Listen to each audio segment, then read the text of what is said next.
Hello everyone and welcome to Real Life Talks. I'm your host Yvonne Heath, author of the book Love Your Life to Death and founder of the I Just Showed Up movement.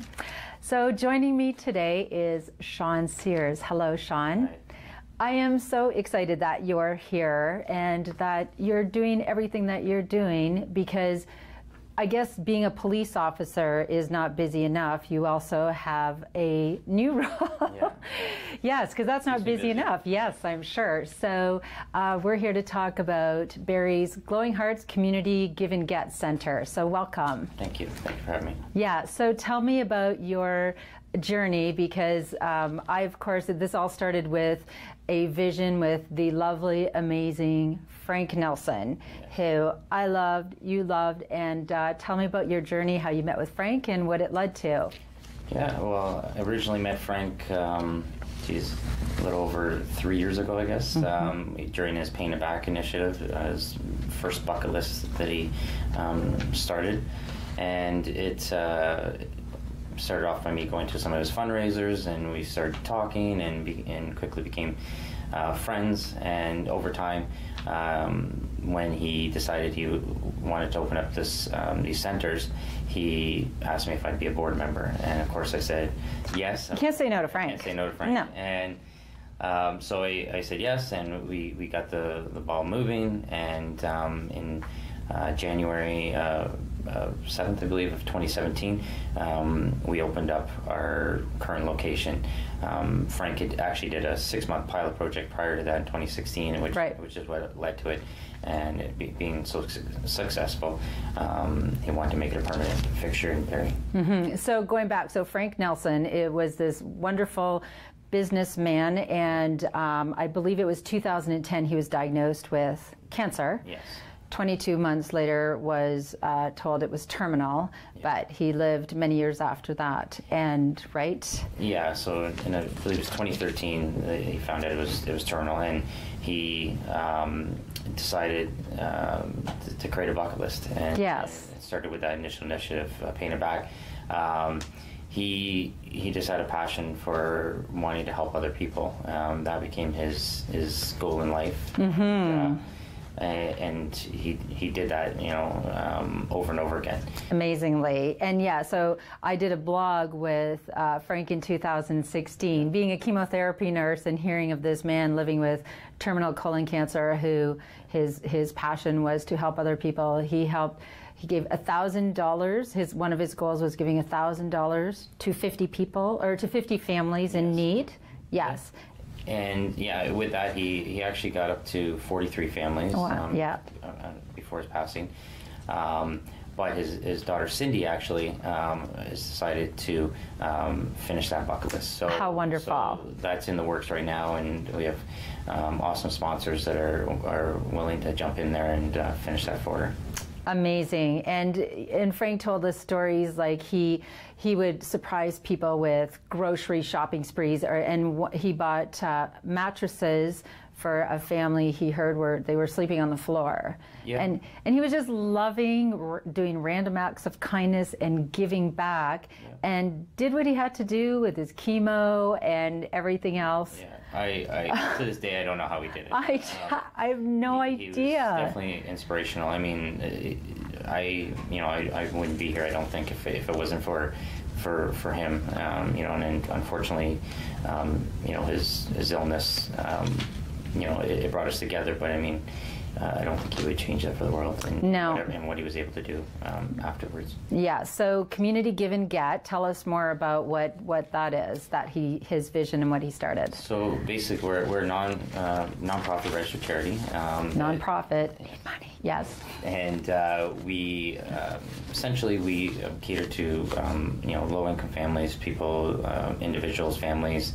And the homeless as well. Mm-hmm. And we take donations from the community, and we give them away for free. Yes. So amazing. We've probably last year, I think we were close to 10,000, helping 10,000 family or individuals, and probably gave away over 40,000 items. So let's just repeat that number, because helping 10,000 people who may not have had clothes or other necessities. And I mean, that's just extraordinary. How do you feel? How does that make you feel?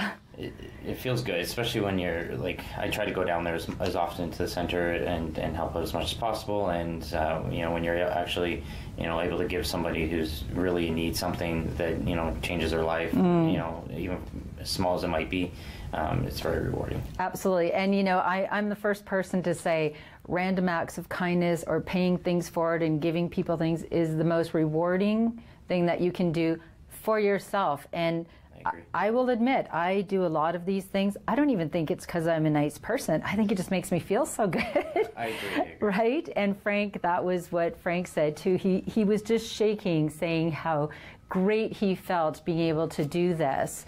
Yeah, well, he used to, probably his favorite thing, he used to love coming down to the center and sitting at the front and greeting the people that would come in and watching them, leave with items that they needed. And, he loved doing that. And in a lot of ways he would say that kept him going. Absolutely, yes. And so this center is actually a center in Barrie, but his vision is to have these centers everywhere, isn't it? Yes, so we're hoping in the soon future, as long as we continue to get the donations, and, yes. Then we hope to open up a couple more in the soon future, Hamilton and Orillia particularly. And in doing that, we actually have a fundraiser coming up. Oh, okay. When is that? So it's one of his other bucket list items was to do a bike ride. Oh, I know all about the bike ride. I think Jordy and I were going to be on the road with him. I was going to sell books and donate, and we had a paramedic and a nurse. Yeah, he was going to ride an electric bike. Yeah, from PEI. Yes. All the way back to Barrie. This man with terminal cancer, once again, yes, was going to ride this. He was so excited about riding this bike. But so is that someone's going to carry on with this dream? Yeah, well, after he passed, again, Cindy wanted to finish his bucket list. And, she said she wanted to do the bike ride, and she asked me if I wanted to do it with her. So I said, sure, let's do it. And, oh, my goodness. So we're training currently for it. We have the YMCA in Innisfil is sponsoring us with a trainer and helping us get to meet our goals so we can actually accomplish the bike ride. So well, that's amazing. But I also heard that Frank was planning on riding an electric bike. You're doing a non-electric bike. Is that? Yeah, we're oh my goodness. We're gonna do road bikes, and so that's a big reason why we're training. Yeah, I guess so. And we may or may not have an e-bike to back us up if we get injured. Hopefully that won't be the case. But, right. But we have we're gonna have a camera crew and we're gonna have a nurse with us. To help us along the way. So it's gonna be a challenge, but it's going to be a good challenge. And so that is going to be from PEI to Barrie? Yes, we're going to be, I just found out actually we're going to be starting at, I believe, Summerside in PEI, and we're going to make our way we're going to be doing multiple stops along the way and making our way back to Barrie. And so is this to raise awareness of what you want to do, and what is the overall goal? So it's called Cycling for Community. Okay. And it's to raise awareness of what we do and as well as the situation in Canada. Yes. Homelessness is everywhere. Homelessness and poverty. Yes. And hopefully along the way we're hoping to raise about $100,000. Incredible. And if we succeed, that will allow us to open up more locations so that we can help people in other communities. That is so amazing. So how do you have a whole team? Because I mean, you are only, you have Frank's daughter Cindy and yourself, and you also have you're a police officer as well on the side. Yeah. Do you have a whole team? Are you looking for more volunteers? Well, I mean, as far as the center goes, we're always looking for volunteers. Okay. As far as our ride goes, we have a nurse, like I mentioned. That's definitely going to help us out, I'm sure. We have our video crew, and then other family and friends have kind of stepped in to help us when we need it. So we're still in the early stages of it, but we're getting there. we're definitely looking forward to it. Do you have a date? The date set? Yeah, so the date is, at this point, is as long as things don't change, is September 28th. So, okay, September 28th. Yeah, is the kickoff date. The kickoff date, and obviously, if people want to donate before ahead of time, they can go to the website. Yeah, is that? You can go. Well, we actually have a GoFundMe page set up for the C4C ride. Okay. If you go into GoFundMe, you can search that. The Glowing Hearts Community Giving as itself has a GoFundMe page as well. Okay. We also accept e-transfers right. as well. They accept everything. And also, so donations, what sort of donations do you accept at Community Give and Get? At the center, we particularly take clothing, footwear, household items, small appliances, those types of items. Unfortunately, we're not big enough to take appliances and furniture at this time. Okay. But we are working towards a newer location that's bigger, so we can actually start doing that and offer some more services to our clients. And as well, we're hoping to expand, obviously, with other locations. But in the meantime, we're doing. People come in and they say whether they need particular items, like a piece of furniture or whatever, and then we'll post it on our Facebook page. Okay. Oh, that's so good. And then people get back to us, and then we kind of link people up and try to get those items to those people. Yeah, well, that's fantastic, because the truth is that if we all looked in our homes, it's sometimes it's kind of disgusting. I mean, people have things in their drawers, clothes they haven't worn for years, appliances they don't use. Pay it forward. Yeah. And again, that feeling of satisfaction that you actually, somebody's so grateful to, receive something that, if you're not wearing that ugly sweater, sorry, Grandma, that your grandmother, gave you, give it to somebody who might love it. Oh, yeah, for sure. Yes. Yeah, well, right now I'm actually been helping a family who's been in need of some items, and we had somebody contact us the other day that was had just posted a bunk bed for sale, and then they found out about us, and they decided to take it down and contact us and see if there's anybody that could use it. And, yes. So I'm arranged to get that bed to a family that's in need right now. So we were getting more and more of those types of things as we become more well known, and people are reaching out to us to give. They want to give. A lot of people want to give back. They just don't always know how sometimes. Well, that's the thing, and that's why creating this awareness is so important. And I love that you're doing this bike ride, because I always say we are very compassionate. People are compassionate and people care. They just often, we don't see the poverty. We don't see the homelessness. It's not always like in Toronto where, people are literally sleeping on the streets. But there are a lot of people that are homeless that are either, staying somewhere in some little shed or couch surfing. And there's so many people that need so much. And there's plenty to go around. Oh, of course. Isn't there? Of course, and you said it that a lot of people just don't know, and don't know. If you don't experience it for yourself, or you don't know somebody that's experiencing it, then a lot of people just don't know, and a lot of people know they want to give, but they just don't necessarily know how. So that's why we're kind of doing what we're doing and trying to expand and get that awareness out there, so that we can continue to help more people. It's so amazing. And the other thing is that we're busy, and I always just say to people, once a week or once a month, just kind of check in and say, okay, what could I do? What could I do this week? Or once a month, oh yeah, Community Give and Get. Let's look around and see. Yeah.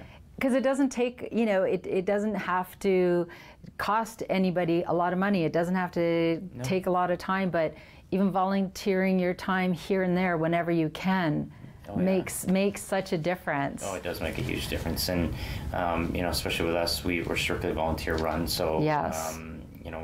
We're always looking for volunteers to right now, currently we're only open 2 days a week, but our goal is to open up more days, and really it comes down to having enough volunteers to do it. But of course, definitely a priority for us, because we want to be able to help people on a more day-to-day basis. Absolutely. So as a volunteer, what would you be asked to do? Because I always say to people, people are kind of reluctant sometimes to volunteer. I can't lift heavy things. I can't do this. And I say, we don't all need to lift the 10-pound bags of potatoes, right? there's different roles, I'm sure. Exactly. Yeah. Exactly. We,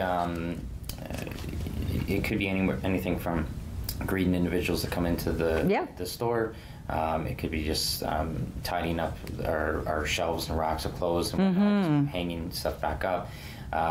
We do have sorters that when we get our donations, they sort through everything to make sure it's okay to put out. Sure. And then we have other volunteers that help with just taking out garbage or cleaning and stuff like that. So there's a wide variety of things sure. that we use volunteers for, and at the end of the day, it's not.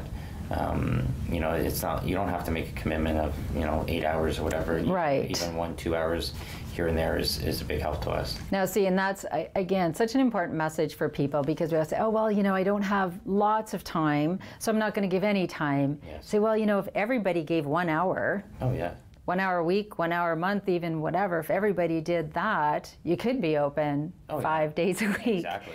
And we'd just be helping that many more people, because there's definitely a need in Barrie and their surrounding communities for the service. Yes. Well, and I'm sure in absolutely every community, there is no difference. And we can turn a blind eye and pretend it's not there. Yes. But people like you and Frank Nelson, oh God, he was just the epitome of the giving person, of the person that was living life to the fullest, despite terminal cancer. And when I interviewed him, I paused, I said, I just have to get this straight, Frank. So you're battling colon cancer, you're going to chemo, you're having these surgeries, and your biggest goal is helping other people. Yeah, oh, I know. It's amazing.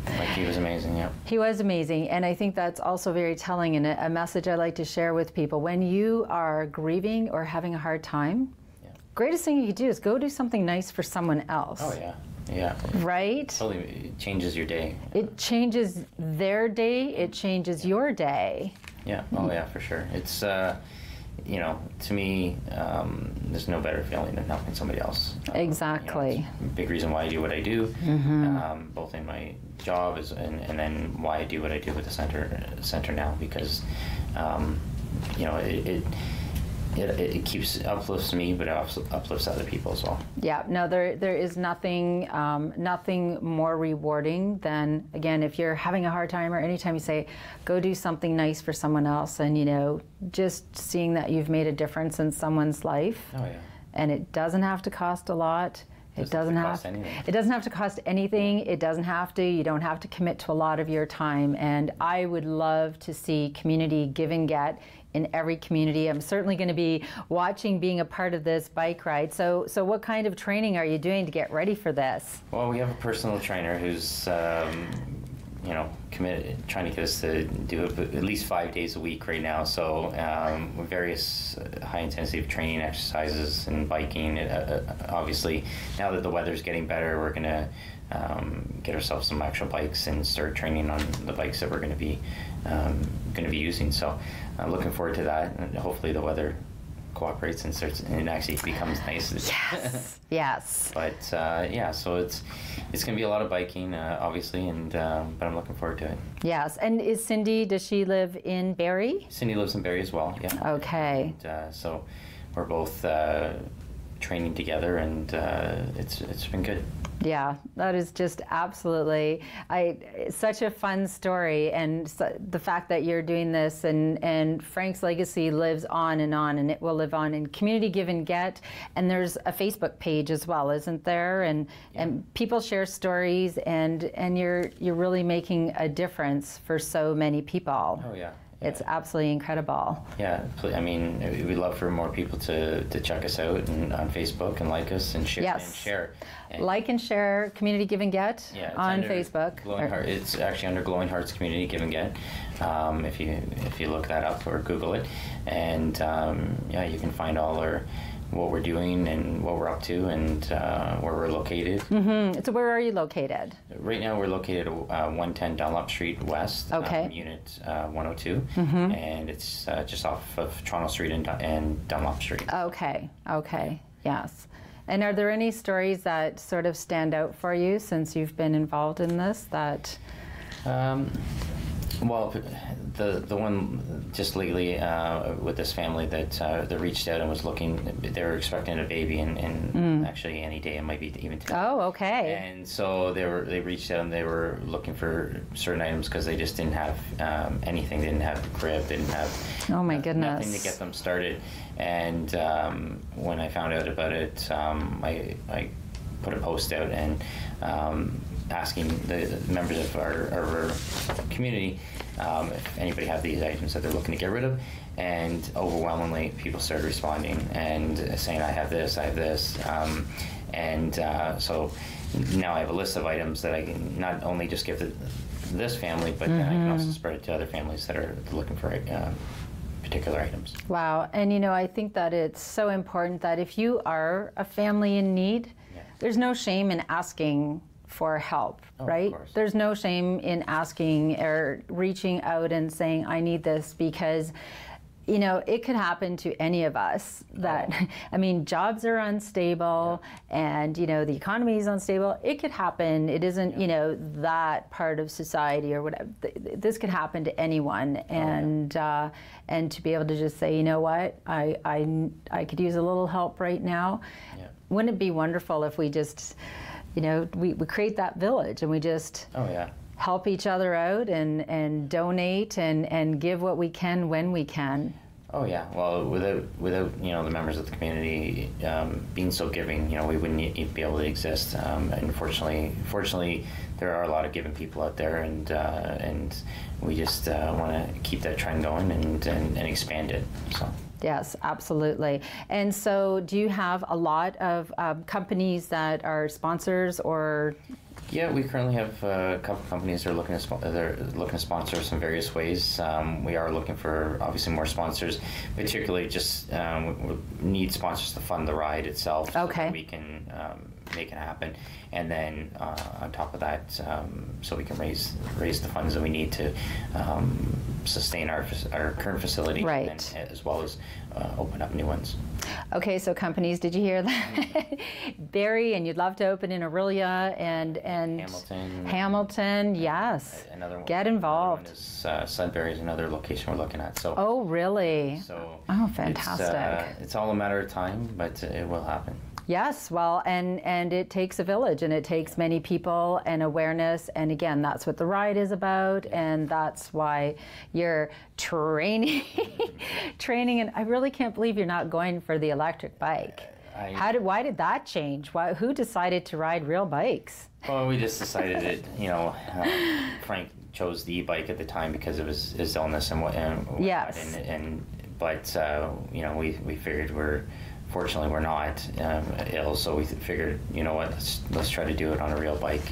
And I'm not sure exactly what we got ourselves into. But, Sean, how far is PEI to Barrie? It's a couple thousand kilometers, like with all the stops and that. So it's going to be interesting, but we're looking forward to it. So so how long are you anticipating this ride taking? Right now, it's planned that it'll probably take us about 2.5 weeks, and that's okay. Seriously, it would take me 2.5 weeks to ride 20 kilometers or something. But well, our plan is to hopefully ride about 100 plus kilometers a day, and we'll see how that goes. Oh my! Do you have like gel seats or something really? Well, we're gonna hopefully have all the things that allow us to keep going. And apparently, there's even a spray you can spray in your bottom there to numb it, prevent sores. Yeah, yes, just so you can deal with probably the inevitable pain. Oh yes, and maybe like a little umbrella that attaches to your head when it's the sun. Well, that's why we're planning on near the end of September, so it's not quite as hot, and hopefully we get nice weather and than doing it right in the summertime.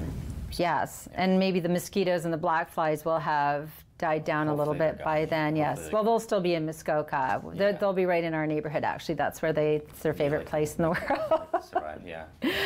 Yeah, that is that's a huge undertaking. So how does the rest of Frank's family feel about all of this? They're excited, very supportive. Yes. And when Cindy decided she wanted to continue on, she had the full support, and I think that's so extraordinary. Yes. It's quite exciting. Yes.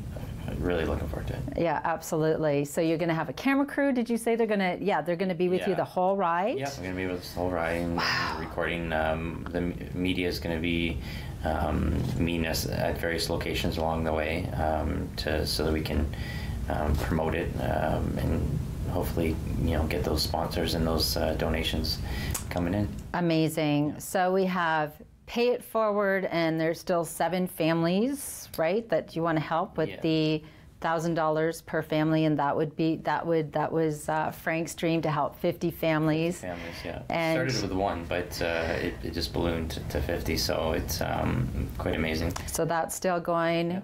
Glowing Hearts Community Give and Get Center in Barrie, and you'd love to expand that everywhere, but certainly looking at Hamilton, Orillia, Sudbury. So we need to let all of these communities know. Oh, yeah. And this wonderful bike ride.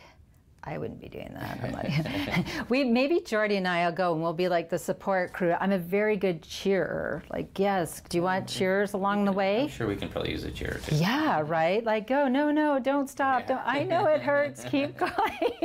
Yeah, I'm sure we're going to have a little bit of that. Yeah. A little bit of that, but that ride is scheduled for September 28th, September 28th, and 2018, and you're training for that. Yes. And yes, you welcome sponsors and donations and community support and corporate support and everything you get. Yep. And let's keep Frank's dream going. I feel like he's smiling just hearing this. Oh, I'm sure he is. He is. Very happy. Yes. We continue on.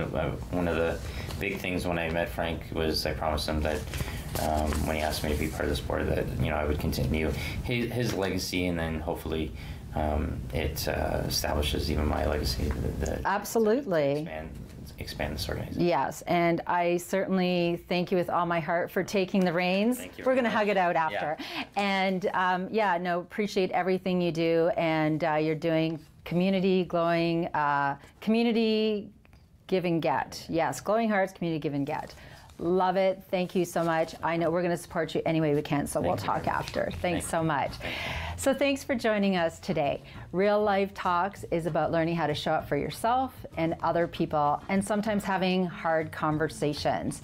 So if you want to be able to just show up, if you want to be empowered and resilient, my call to action: plan your life, plan your death, and then just love your life to death. And always bring your own tambourine to the party. Thanks. See you next time.